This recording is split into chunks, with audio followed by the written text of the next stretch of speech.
Tengo conmigo a Luis Carlos Nájera Gutiérrez de Velasco.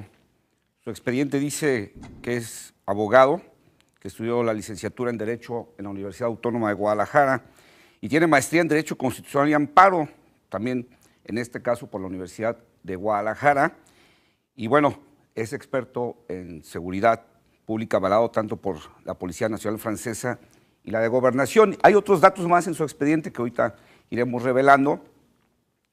Muchos lo recordarán, recientemente fiscal general del estado de Jalisco, y ha hecho un buen número de cursos que tienen que ver con el terrorismo. Por eso lo tenemos hoy aquí, para que nos platique sobre este tema que trae preocupado al mundo. Luis Carlos Nájera, pues, ¿qué es el terrorismo? ¿Cómo lo podemos entender? Ahorita estamos muy asustados en el mundo sobre el tema, lo que ha pasado en Francia, en París, lo que está pasando en Bélgica, 2 aviones rusos derribados, uno militar, otro civil. ¿Cómo podemos entender el terrorismo en este tiempo? Porque imagino que ha cambiado la idea del terrorismo, ¿no? Mira, cada estudioso de la materia Sí. le da una acepción al terrorismo. En lo que sí coinciden todos, en que es la búsqueda de, mediante la presión hacia el gobierno, que la sociedad o el pueblo haga cambiar las políticas. En este caso podríamos decir que, bueno, estamos acostumbrados a ver un tipo de guerra diferente. Cuando el pueblo francés le dicen que Francia manda aviones, que manda tropas a combatir a Siria, pues ellos ven la guerra en el Medio Oriente. Ellos nunca pensaron que la guerra se trasladara a su territorio. ¿Qué es lo que buscan estos grupos y por qué se les llama terroristas? Porque por medio de estos ataques ellos buscan que el pueblo francés presione a su gobierno para que las tropas se retiren del lugar. Pero también es algo que es muy importante ver y que no debemos de perder de vista. Los gobiernos, o muchos gobiernos y ejércitos, piensan en la guerra como lo hablaba Clausewitz en su tratado de la guerra de hace 300 años. Un clásico. Así es. Y por desgracia, cuando tú vas a Washington, cuando tú vas a muchos lados y platicas con los expertos militares, todos tienen esa acepción de la guerra, ¿no? De mandar tropas, de invadir territorios.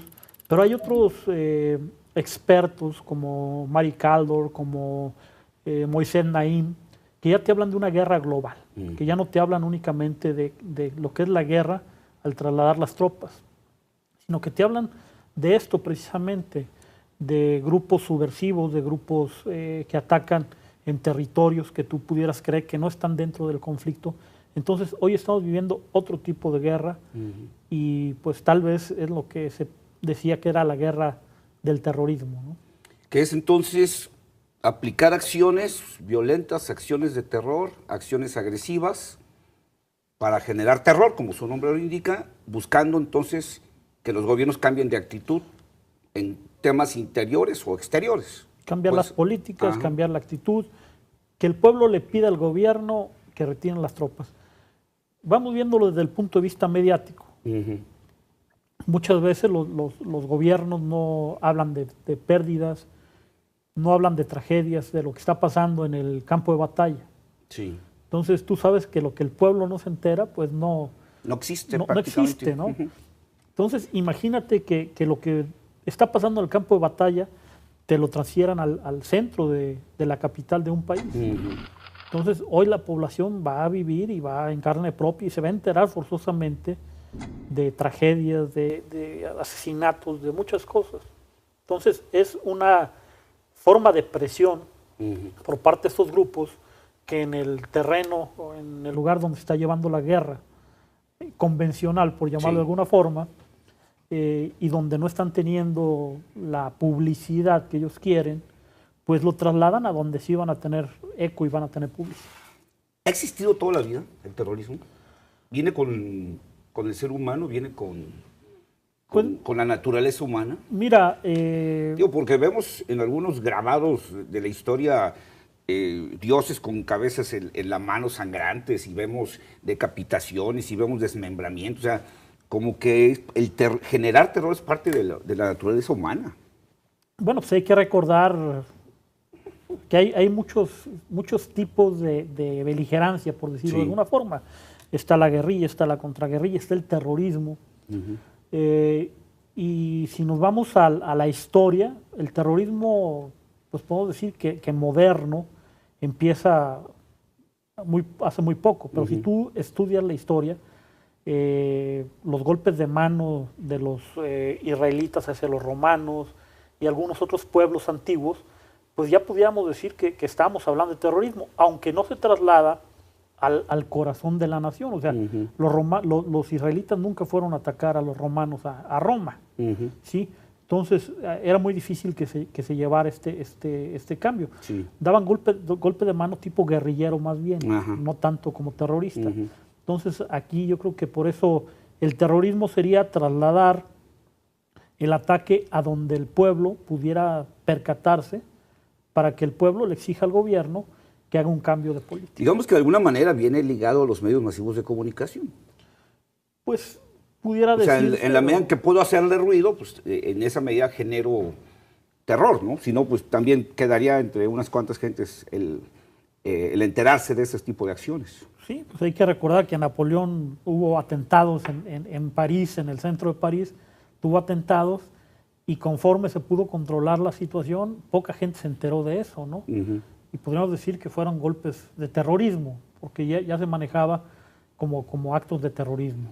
Tengo aquí en tu expediente que en el 2006 hiciste un curso con la Guardia Civil Española sobre manejo de artefactos nucleares, radiológicos y químicos, que hiciste en el 2003 en el FBI y con el Ejército de los Estados Unidos en Alabama, un curso de manejo ejecutivo de escuadrones antibombas, que en el 2003 hiciste un curso en la Academia de la DEA en Estados Unidos para comandantes de grupos antinarcóticos, que hiciste en el 2009 en la Academia Federal de Entrenamiento para las Fuerzas de la Ley de la Homeland Security en Georgia, un curso sobre fundamentos de terrorismo. ¿Lo has estudiado el tema? Sí, pues nos hemos especializado porque, mira, si tú ves en el 2003 nadie hablaba de explosivos, nadie hablaba de artefactos explosivos, de granadas, de nada de esto. En el 2003, cuando yo dije que se venía una escalada en lo que era el narcotráfico, pues la gente me dijo que era un desperdicio el generar estos grupos de elementos especialistas en manejo de artefactos explosivos. Pero si tú haces un análisis de lo que pasó en Colombia, todo esto va evolucionando y se va agravando. Entonces, en base en esto, a mí se me hizo muy importante estar preparado, ¿no? Yo comentaba los atentados que hubo en Michoacán, en contra de la población civil. En la plaza, en una noche de grito. Así es. En muchos lados se 2008, llegó a hablar si no me equivoco. En muchos lados se llegó a hablar de terrorismo, ¿no? Sí. Pero bueno, a veces por cuestiones políticas, de política externa, pues los gobiernos no quieren reconocer que puede existir o puede tratarse de actos de índole terrorista, ¿no? Hay unidades en el gobierno federal pues que se llaman de contraterrorismo o antiterroristas, ¿no? Pero bueno, aquí en México nunca se ha hablado de que ha habido algún atentado de este tipo. Sí, tenemos como una cierta idea de que aquí no nos pasa nada, ¿no? Que aquí estamos aislados de este asunto. Me llama la atención porque yo estoy de acuerdo contigo en que de pronto como que queremos tapar o cerrarnos los ojos y no ver lo que pasa. Mucho de lo que estamos viviendo en México con estos grupos de crimen organizado, decapitaciones, colgados, bombas, lo vimos en Nuevo León, en un casino donde mueren más de 50 personas. ¿Es terrorismo eso? Mira, yo lo platicaba con algún experto y le sostenía que lo que buscaban los grupos delincuenciales era hacer que el gobierno cambiara su actitud hacia con ellos. Entonces, que para mí sí era terrorismo. Pues él daba sus argumentos, que decía que para él no era terrorismo. Pero bueno, si nosotros nos vamos a lo que dice algunos de los conocedores de lo que es el terrorismo, que buscan que por medio de la presión un gobierno cambie su política, bueno, para mí eso pudiera darse clarísimo como terrorismo, ¿no? Sí. Y hay algo más importante. Si nosotros nos basamos o leemos un poco a Moisés Naim habla de las 5 guerras de la globalización. Y él vincula o nos dice que en un momento dado puede haber vasos vinculantes entre agrupaciones de crimen organizado con grupos terroristas. Hace poco yo lo decía, se recuperaron aquí en el propio estado de Jalisco armamentos que venían de Medio Oriente. Sí. Entonces habrá que ver a qué grupo se lo compraron, a dónde fue a dar ese recurso que salió de los grupos delincuenciales de Jalisco, a dónde fue a dar en el Medio Oriente. Entonces, a veces nosotros no vemos que estos vasos vinculantes no son que haya una amistad, sino que lo que pasa aquí, la venta de drogas y el dinero que se gana aquí, en la compra de armamento se puede ir para fortalecer grupos delincuenciales o grupos terroristas, ¿no? Entonces, esto es muy importante, que ya no veamos la guerra como un tema aislado, como un tema regional.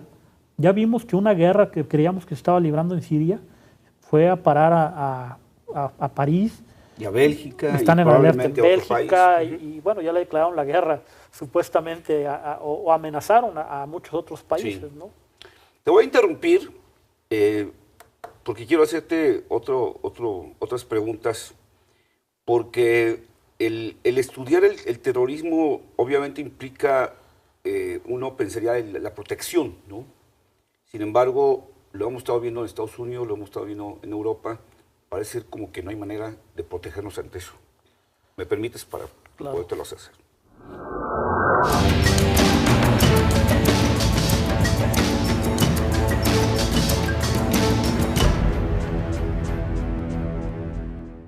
Luis Carlos Nájera Gutiérrez de Velasco, pues has estado estudiando el tema del terrorismo y te has estado preparando para esto, para conocerlo y para enfrentarlo.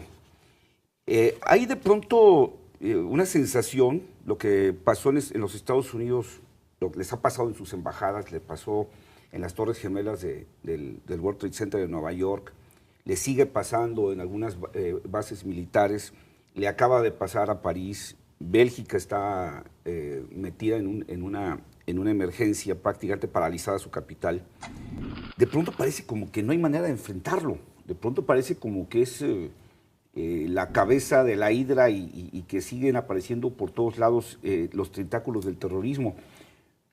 Tú que has estudiado este fenómeno, ¿cómo se le hace, primero, para conocerlo? Se supone o entendemos que son células secretas, células que se manejan con mucha discreción. ¿Cómo se le hace para conocerlo y cómo se le hace para contenerlo? Mira, la única y mejor herramienta es la inteligencia. Si tú tienes inteligencia sobre el terreno, si tú tienes inteligencia en tus ciudades, es la única forma en que puedes percatarte con antelación de que puedes ser víctima de un ataque terrorista. ¿Qué implica todo esto? Y esto hay que reconocerlo. Y mucha gente está temerosa y está preocupada por este tema. La invasión a las comunicaciones, la invasión a muchas cosas, al internet, a la vida privada. A la vida privada, ¿no? En sí. ¿Por qué? Porque la única forma en que pueden percatarse los gobiernos de los movimientos, de los preparativos, de todo ello, es interviniendo comunicación. Y hablo de teléfonos celulares, comunicaciones de internet, de todo tipo. Correo, ¿no? Tradicional que se ha hecho en la historia, ¿no? Así es. Entonces, pues la inteligencia es la única herramienta que te puede ayudar a prevenir un ataque terrorista. ¿Por qué? Porque, vuelvo a lo mismo, estábamos acostumbrados a ver los grandes movimientos de gente, los grandes gastos, pues toda una parafernalia para iniciar un ataque, ¿no? Hoy un grupo terrorista no necesita mucho, lo vimos, una sola persona, un arma de asalto. Tan barato como cualquiera lo podría haber hecho, ¿no? O sea, no pasa $1000 el dar un golpe de este tipo, ¿no? Entonces es muy complicado el prever si no tienes buenos organismos de inteligencia.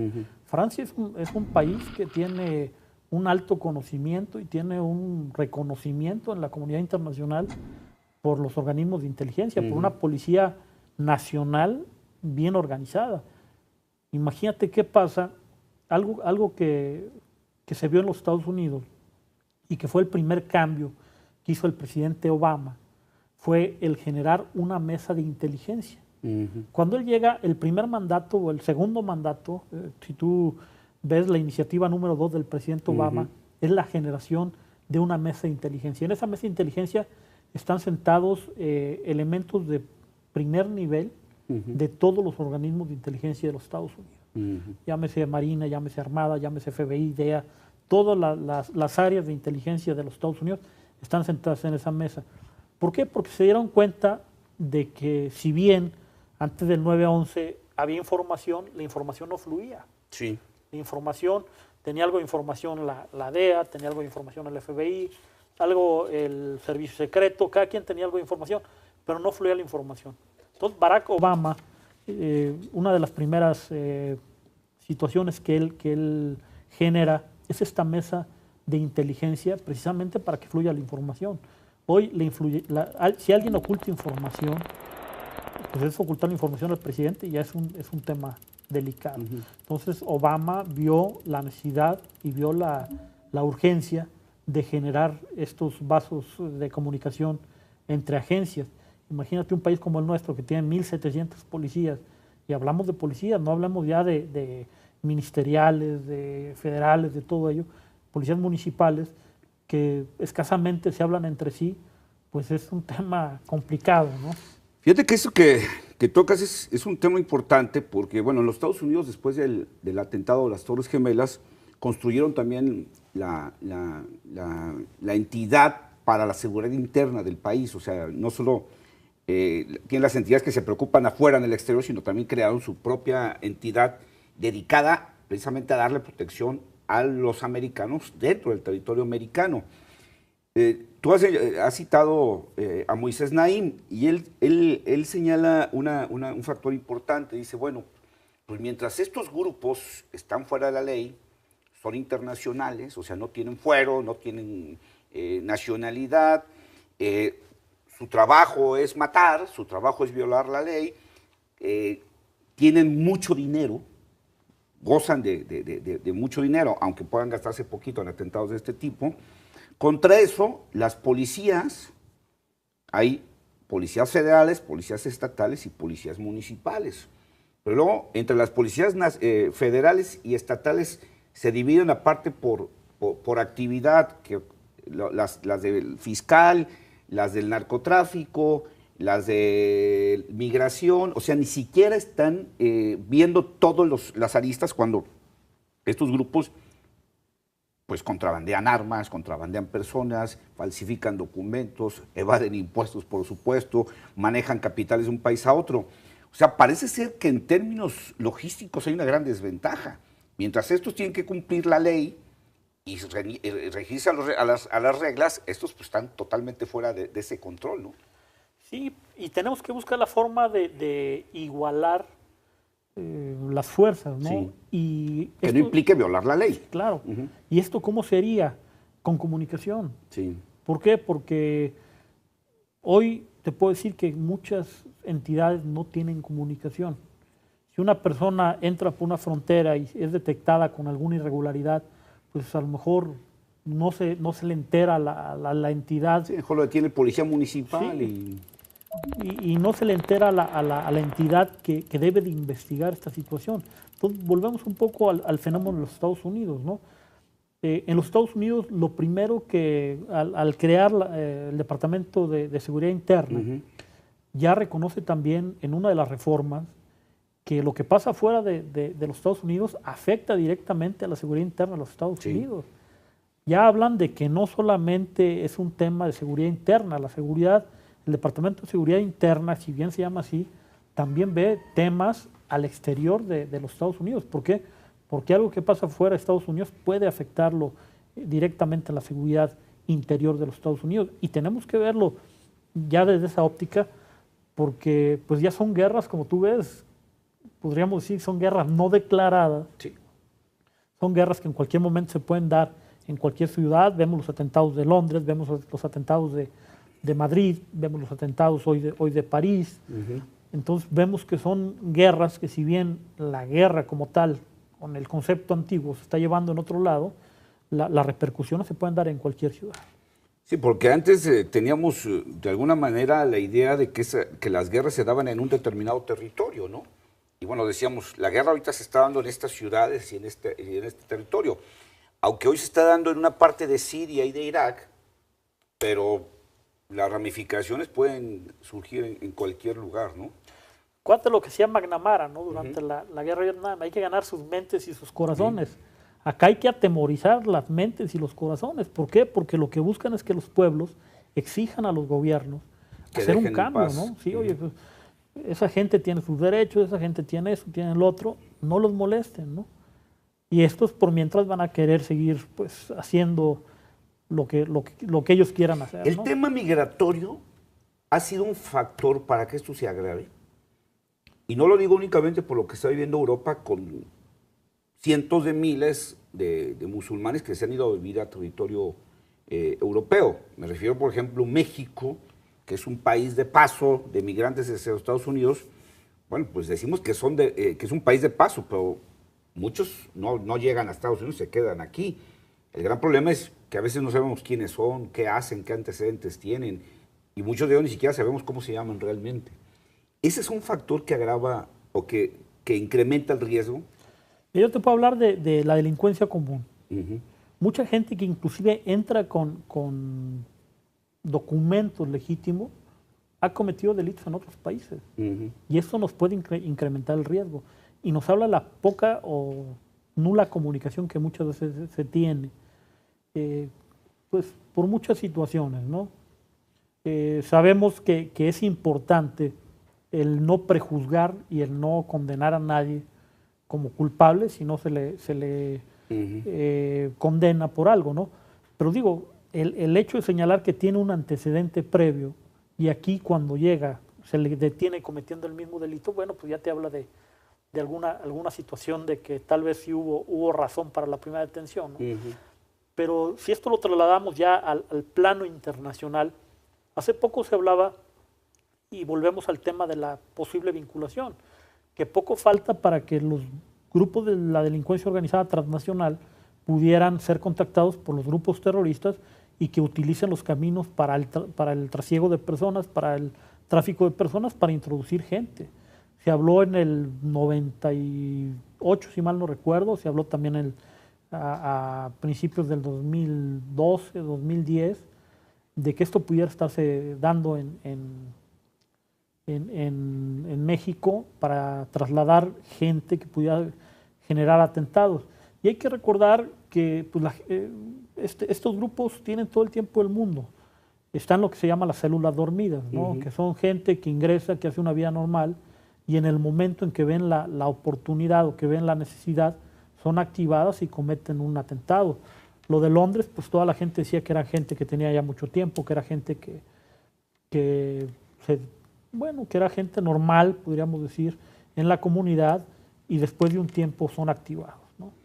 Te voy a interrumpir, Luis Carlos Nájera, porque ahora te quiero hacer una serie de preguntas enseguida respecto a México. O sea, te voy a preguntar ahorita, quiero que me contestes, pues, ¿qué estamos haciendo en México sobre este tema? ¿Te parece?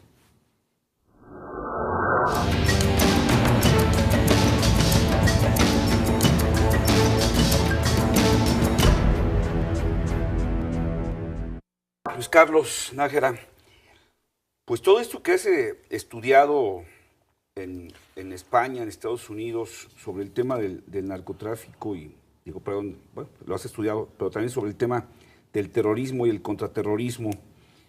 Después de esto que has estudiado, que has aprendido, en lo que te has preparado, si volteas a ver a México, ¿cómo nos ves respecto a esto? Porque yo te decía hace rato, parece como que siempre pensamos que eso nunca nos va a pasar a nosotros. Pero cada vez se habla más en el mundo de la importancia que va teniendo México como actor económico. Obviamente el que seamos vecinos cercanísimos a un lado de los Estados Unidos, se habla de este riesgo. Y bueno, entre esta lista que dio a conocer en uno de sus comunicados el Estado Islámico, nos mencionan ahí de paso. ¿Cómo nos ves? O sea, ¿estamos los mexicanos preparados para enfrentar actos de este tipo? ¿Tenemos la infraestructura? Y lo que tú decías hace rato, si la inteligencia es fundamental, ¿tenemos los sistemas de inteligencia para enfrentar esto? Mira, yo quiero pensar de que el gobierno federal se está preparando para todos los escenarios, ¿no? No quiero pensar que conforme se ha venido dando por costumbre, después del niño ahogado tapar el pozo, ¿sí? Bueno, ya nos pasó, ya que creció el narcotráfico, entonces empezamos a fortalecer a las policías federales, ¿no? Sí, hoy escuchaba que se volvió a enviar la iniciativa para generar policías únicas, ¿sí? Que esto es importante, volvemos al tema. Pero tenemos que preparar a los primeros respondientes, porque si tú ves los atentados en París, pues los primeros que llegaron fueron las policías locales. Las locales, que es la policía de París, sí, que aunque es de la Policía Nacional, pues es la policía de primer contacto. Del primer contacto, ¿no? Tenemos que empezarnos a preparar para cualquier tipo de situación. Tenemos que empezar a concientizar a nuestros elementos en el sentido de que cualquier situación, por pequeña que parezca, puede tener trascendencia, ¿sí? Muchas veces pues minimizamos una situación, pero no nos toca a nosotros como los primeros respondientes el minimizar. Hay que pasar esta información para que llegue a quien tiene que analizar y tiene que valorar la información. Y esta información muchas veces no corre, no fluye. Entonces tenemos que hacer un cambio de paradigmas, tenemos que empezar a pensar sin generar una psicosis, pero sí en que la comunicación sea efectiva y sea permanente. Como tú bien dices, aunque estamos en penúltimo lugar de todas las banderas que sacó el ISIS, pues no podemos bajar la guardia, ¿no? Tenemos que estar al pendiente y como tú dices, el ser vecino cercano de los Estados Unidos nos hace una plataforma para muchas cosas. El contar con crimen organizado transnacional también es una variable que puede generar algunas pues desventajas para el gobierno. Somos productores de petróleo. Sí, aparte, pero imagínate si un grupo delincuencial está siendo vulnerado, está siendo derrotado por el gobierno y un grupo terrorista le da armas para este combate a cambio de algún apoyo, bueno, se puede dar. Lo vimos en Colombia. O sea, hay esa mezcla entre narcotráfico, terrorismo y guerrilla, ¿no? Entonces no podemos descartar, tenemos que estar preparados, tenemos que fortalecer los órganos de inteligencia, no solo a nivel federal, sino a todo nivel, respetando en todo momento la legalidad, pero sí no podemos bajar la guardia, ¿no? No existe en este momento un sistema nacional contra el terrorismo. O sea, no lo tenemos, tal vez por lo que tú dices, por no generar alarma, pero no lo tenemos ahorita, no existe. Bueno, hay unidades, tanto en PGR, si mal no recuerdo, en la Secretaría de la Defensa Nacional y en CISEN, hay unidades que se dedican al contraterrorismo. ¿Sí? No sé cuánto trabajo tengan, pero sí existen estas unidades. Porque, digo, tú señalas, y yo coincido contigo, de que es muy importante por la información que está fluyendo en la banqueta, en el ejido, en el camino, en la carretera, o sea, toda esa información que anda ahí fluyendo y que, bueno, se tiene que concentrar y que se tiene que analizar, no esperar a que se nos ahogue el niño, ¿no? Mira, porque no existe esa fluidez de comunicación hacia un sistema nacional. Sí, y algo que hay que cuidar mucho es el descontento social. Hay que recordar que hay estados donde hoy hay movimientos fuertes, estamos viendo enfrentamientos entre autoridades y maestros, estamos viendo enfrentamientos ya de mucho tiempo en algunos estados, y estos estados pueden ser un foco rojo para el asentamiento de grupos extremistas. Sí. Entonces, todo esto hay que estarlo monitoreando. Yo quiero pensar que el gobierno federal lo tiene muy bien medido, lo tiene muy bien monitoreado, pero es una variable más que puede aumentar el riesgo en México del asentamiento de este tipo de grupos. Que aunque han estado también entre dormidas, entre latentes, y en algunos casos han tenido algunos brotes, lo vimos en Chiapas, obviamente, con los zapatistas, lo vimos en el Estado de México con el movimiento de San Salvador Atenco, obviamente Guerrero, Michoacán, Oaxaca, pero desde los 70 las células de la izquierda radical, la guerrilla, pues estarán latentes, pero ahí están también, ¿no? No han dejado de existir, digamos, aunque no activas. Sí, los remanentes de lo que era Lucio Cabañas en Guerrero, todo eso, pues, por ahí pudiéramos pensar que todavía existan, ¿no? Con los temas de los maestros, con todos estos tipos. Y que todo este tipo de enfrentamientos, pues obviamente es como echarle combustible al fuego, ¿no? Sí, mira, aquí yo escuchaba que platicaban hace unos días sobre el tema de la religión. Sí. Aquí lo que puede ayudar mucho es de que el fundamentalismo o el Islam no tiene mucha presencia. No. Sí, porque estos son grupos radicales fundamentalmente religiosos. Y aquí en México no existe tanto este tipo de creencias. Son contados en el país. ¿Sí? Entonces, esto facilita un poco el seguimiento, porque ellos casi siempre se asientan en estas áreas, pero no hay que descartar que se acerquen a grupos de otro corte, como puede ser lo que tú dices, radicales, socialistas, de izquierda, de algún otro tipo, y que aunque no tengan la afinidad religiosa, busquen el desestabilizar un Estado, ¿no? Entonces, no podemos descartar que por no haber, porque mucha gente sí lo dice, ¿no? Bueno, es que aquí no hay musulmanes, aquí no hay ese tipo de gente radical, y hay que también hacer un señalamiento. No todos los musulmanes son radicales. Si tú lees el Corán, pues, tanto como la Biblia, si tú le das una mala lectura a la Biblia, pues tú también te puedes ser el ojo por ojo, puedes radicalizar muchas cosas. Con ganas de radicalizarte hasta el Principito, lo interpretas como te pegue la gana. Así es. Y si tú ves el Corán, Mahoma habla de los hermanos del libro. Mahoma en el Corán te habla de la hermandad que debiera de haber entre los cristianos, los judíos y los musulmanes. Cuando te habla de los hermanos del libro, que hay que estar unidos con los hermanos del libro, te habla de la unión que debe haber entre cristianos, israelitas y musulmanes. Pero hay gente que lo radicaliza, hay gente que dice que la yihad es cuando tú tienes que luchar porque es invadido porque el infiel ataca tus creencias, y hay otras gentes que dicen que la yihad es la lucha interna que tú debes de tener en contra del pecado, ¿no? Entonces, hay muchas... Cada quien lo interpreta como le pega la gana, como le conviene para su coyuntura, para su interés, ¿no? Y hay que recordar que Mahoma escribe el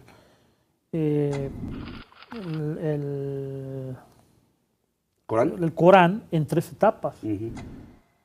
Si tú recuerdas, él habla del ángel Gabriel, que para nosotros sería el ángel Gabriel. Sí. ¿Por qué? Porque el padre de la segunda esposa de Mahoma era uno de los primeros cristianos. Entonces Mahoma en la primera etapa de su conversión a la religión se ve influenciado por los cristianos. Luego la segunda etapa es su etapa de comerciante y la tercera etapa ya es de guerrero, ¿no? Así es. Entonces si tú lees el Corán, pues tiene muchas áreas medias diferentes por esto, ¿no? Por las 3 etapas que vive Mahoma. ¿El país debería mantenerse como ha estado hasta ahorita a través de la raya o debería meterse a estos temas internacionales? Mira, bueno, yo ya no soy, ni nunca he sido político. Yo creo que... No, pero desde el punto de vista, con lo que conoces de terrorismo y contraterrorismo, ¿nos conviene meternos a este baile donde nadie nos ha invitado? Mira, cuando te dicen que cuando ve las barbas de tu vecino cortar, echa las tuyas a remojar. Nosotros hoy estamos en una posición relativamente fuera de este contexto, ¿no? Aunque según el comunicado de ISIS, pues ya nos metieron a bailar. Nos metieron en esto, ¿no? Habría que hacer un análisis serio de qué tan cierto es esto, si bajaron las banderas de algún sitio de internet y nomás le hicieron copy-paste. Sí, a lo mejor. Sí, habrá Ojalá. Ojalá. habrá que hacer un análisis serio del por qué consideran o pudiera considerarse a México como parte de esta alianza. ¿Por qué nos metieron a Bueno, esa lista? dentro de los mapas estratégicos de la Guerra Fría, la sonda de Campeche, precisamente por lo que tú decías, por el petróleo, Sí. era una de las zonas a atacar. Así es. ¿Sí? Entonces, aunque México fuera no beligerante, somos un país estratégico. Sí. Te voy a interrumpir, Luis Carlos Nájera, porque ahora quiero hacerte otras preguntas que tienen que ver con lo que hay que hacer.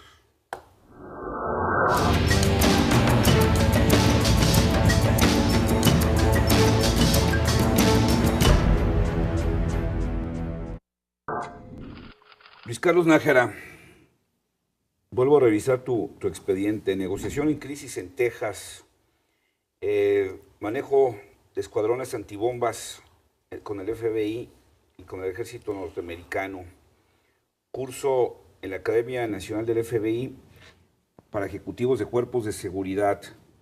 Con la Guardia Civil Española hiciste un curso sobre manejo de artefactos nucleares radiológicos y químicos.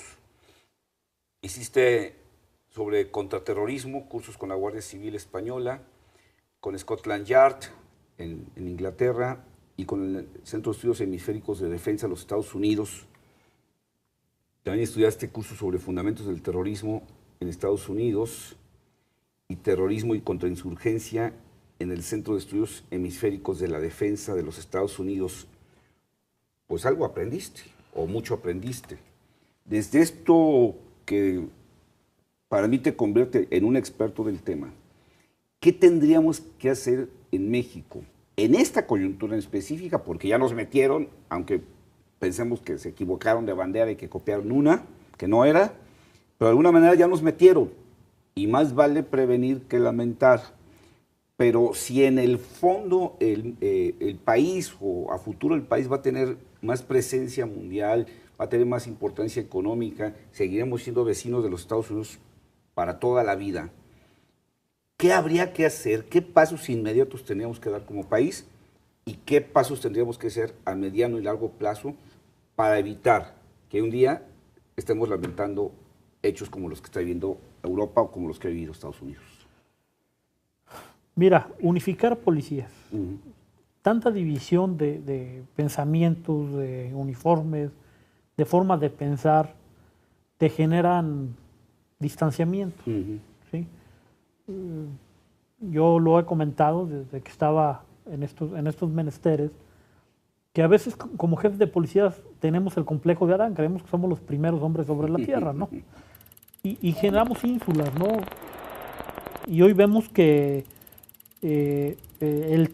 los grupos de delincuencia ya son conocidos como grupos de delincuencias transnacionales. ¿Por qué? Porque no tienen ya una frontera. Tú ves que hoy un grupo de narcotraficantes está basado en Colombia, hace tráfico hacia Panamá, hacia Haití y brinca hacia los Estados Unidos. O está en México, ahora ya hablas de que andan metidos en África, ya andan por en aquellos Europa, rumbos, en todos lados, ¿no? Entonces ellos no tienen fronteras, no tienen barreras. Y nosotros nos cuesta mucho trabajo a veces comunicarnos entre un municipio y otro. La pura información. Entonces, como si vemos la base, si vemos el fundamento, deberían de ser grupos con un solo fin, proteger al ciudadano. Sin ponerle apellidos, sin ponerle Guadalajara, Zapopan, Tlaquepaque, Tonalá, sin ponerle apellidos. Ni colores de partido, ni que si yo soy fiscal y tú eres de caminos, y yo soy de aeropuertos y tú eres de acá, ¿no? Entonces urge, yo creo, la aprobación de esta ley donde se generen las policías únicas estatales. ¿Por qué? Porque va a ser más fácil el acopio de información. Que cada policía tenga, digo, ya que se genere esto, tendrá que haber grupos de inteligencia especializados y respetuosos de la ley, vuelvo a repetirlo, para que podamos acopiar información. porque volvemos al tema, muchas veces se minimiza lo que está pasando. Hoy nuestro país no está aislado, hoy lo que pasa aquí con un tuit se entera todo el mundo. Sí. ¿Sí? Lo que pasaba antes en días o en meses o en semanas, hoy pasa en segundos. ¿Sí? Y toda esa comunicación que opera a favor cuando lo utilizamos en el bien, también opera en contra cuando, cuando se utiliza en el mal, ¿no?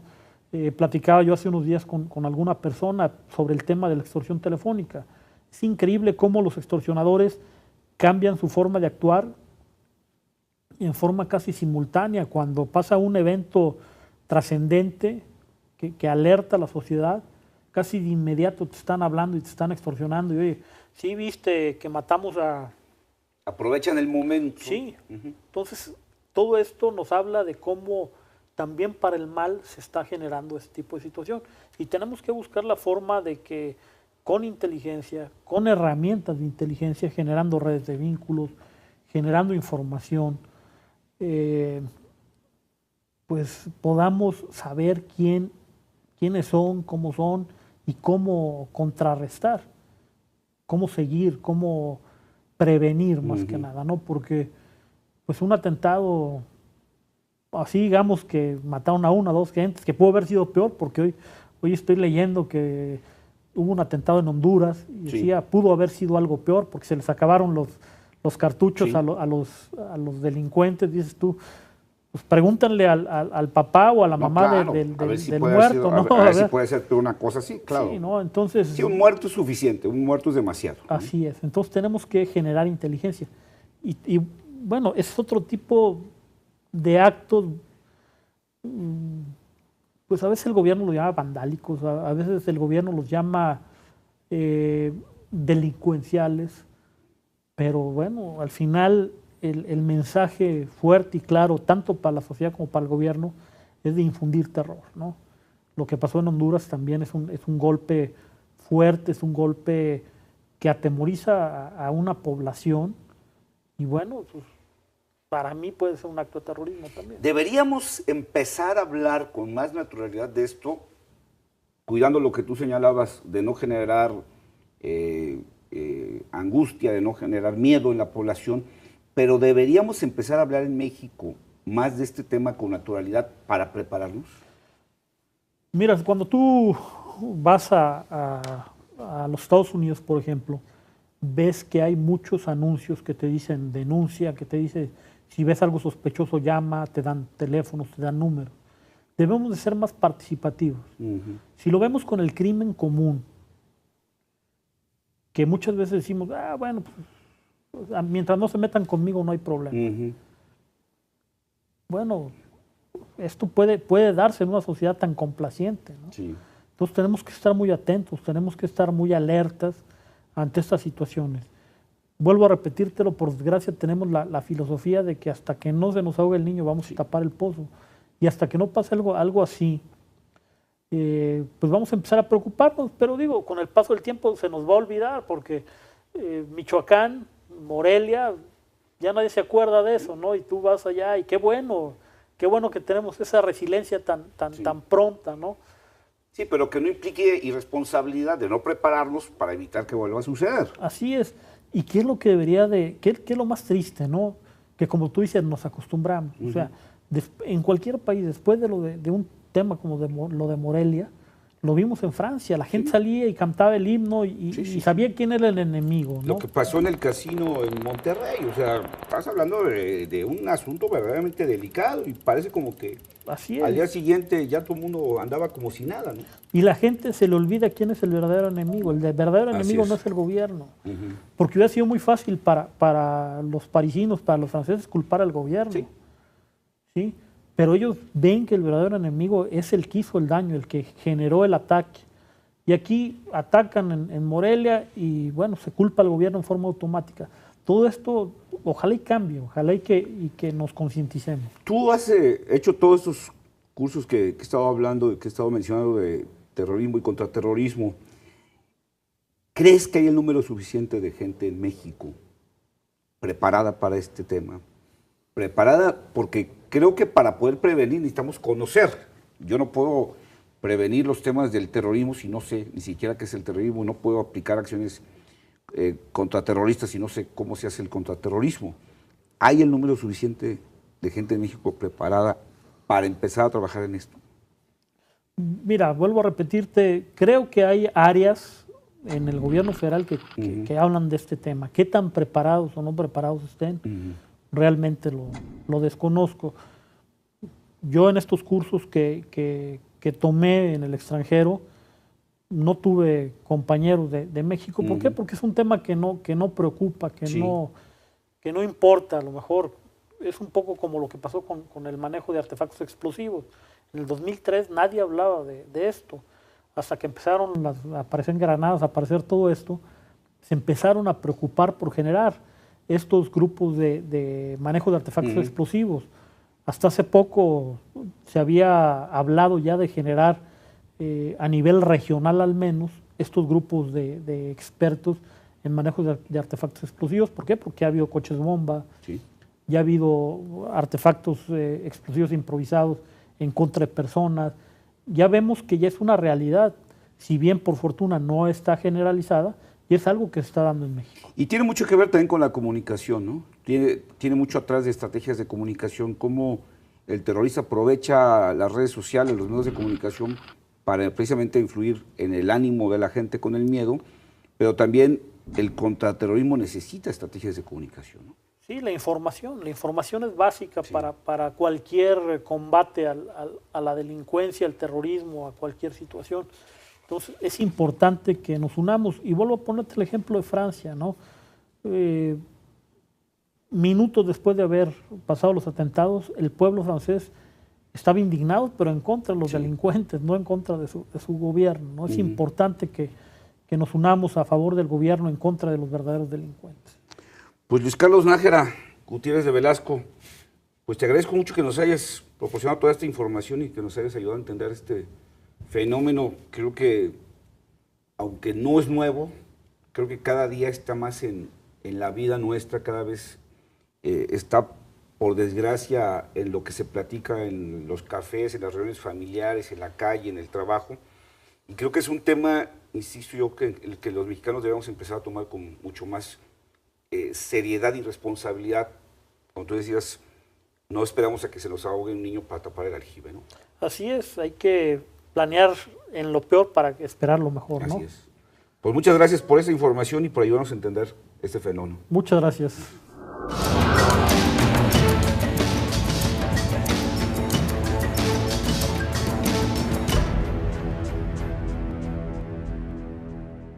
Está la guerrilla, está la contraguerrilla, está el terrorismo.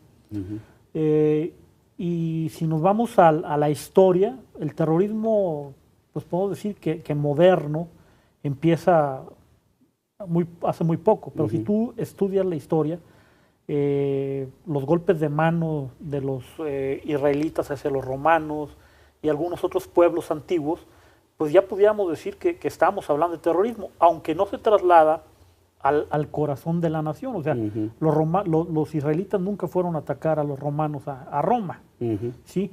Entonces era muy difícil que se llevara este cambio.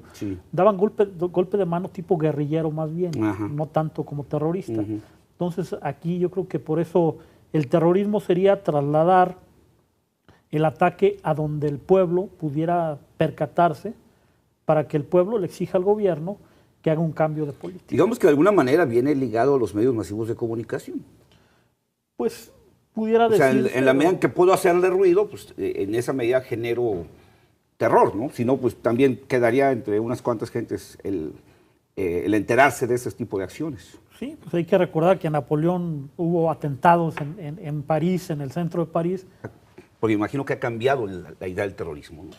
Mira, cada estudioso de la materia le da una acepción al terrorismo. En lo que sí coinciden todos, en que es la búsqueda mediante la presión hacia el gobierno, que la sociedad o el pueblo haga cambiar las políticas. En este caso podríamos decir que, bueno, estamos acostumbrados a ver un tipo de guerra diferente. Cuando el pueblo francés le dicen que Francia manda aviones, que manda tropas a combatir a Siria. Pues ellos ven la guerra en el Medio Oriente. Ellos nunca pensaron que la guerra se trasladara a su territorio. ¿Qué es lo que buscan estos grupos y por qué se les llama terroristas? Porque por medio de estos ataques ellos buscan que el pueblo francés presione a su gobierno para que las tropas se retiren del lugar. Pero también es algo que es muy importante ver y que no debemos de perder de vista. Los gobiernos, o muchos gobiernos y ejércitos, piensan en la guerra como lo hablaba Clausewitz.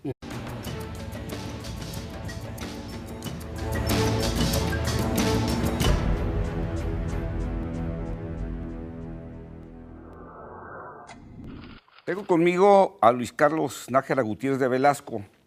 Su expediente dice que es abogado, que estudió la licenciatura en Derecho en la Universidad Autónoma de Guadalajara y tiene maestría en Derecho Constitucional y Amparo, también en este caso por la Universidad de Guadalajara. Y bueno, es experto en seguridad pública avalado tanto por la Policía Nacional Francesa y la de Gobernación. Hay otros datos más en su expediente que ahorita iremos revelando. Muchos lo recordarán, recientemente fiscal general del Estado de Jalisco y ha hecho un buen número de cursos que tienen que ver con el terrorismo. Por eso lo tenemos hoy aquí, para que nos platique sobre este tema que trae preocupado al mundo. Luis Carlos Nájera, pues, ¿qué es el terrorismo?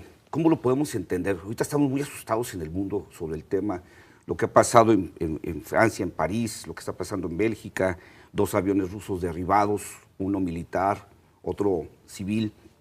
¿Cómo podemos entender el terrorismo en este tiempo? Hablan de tragedias, de lo que está pasando en el campo de batalla.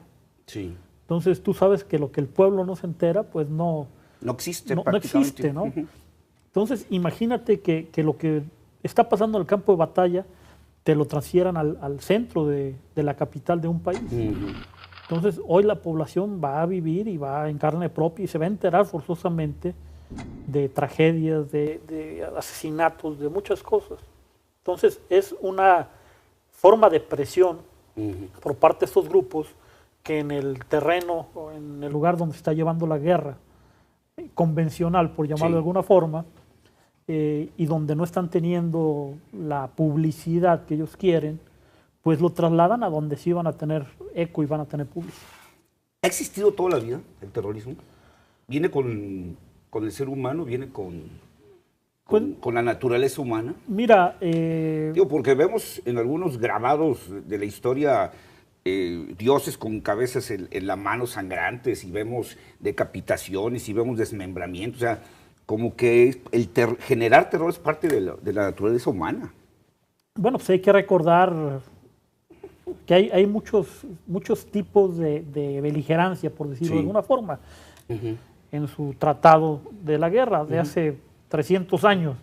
Un clásico. Así es. Y por desgracia, cuando tú vas a Washington, cuando tú vas a muchos lados y platicas con los expertos militares, todos tienen esa acepción de la guerra, ¿no? De mandar tropas, de invadir territorios.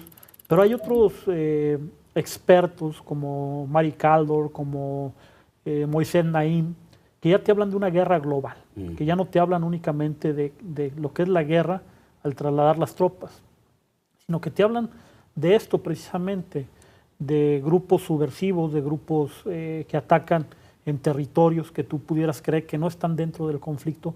Entonces hoy estamos viviendo otro tipo de guerra y pues tal vez es lo que se decía que era la guerra del terrorismo, ¿no? Que es entonces aplicar acciones violentas, acciones de terror, acciones agresivas para generar terror, como su nombre lo indica, buscando entonces que los gobiernos cambien de actitud en temas interiores o exteriores. Cambiar las políticas, cambiar la actitud, que el pueblo le pida al gobierno que retiren las tropas. Vamos viéndolo desde el punto de vista mediático. Muchas veces los gobiernos no hablan de pérdidas,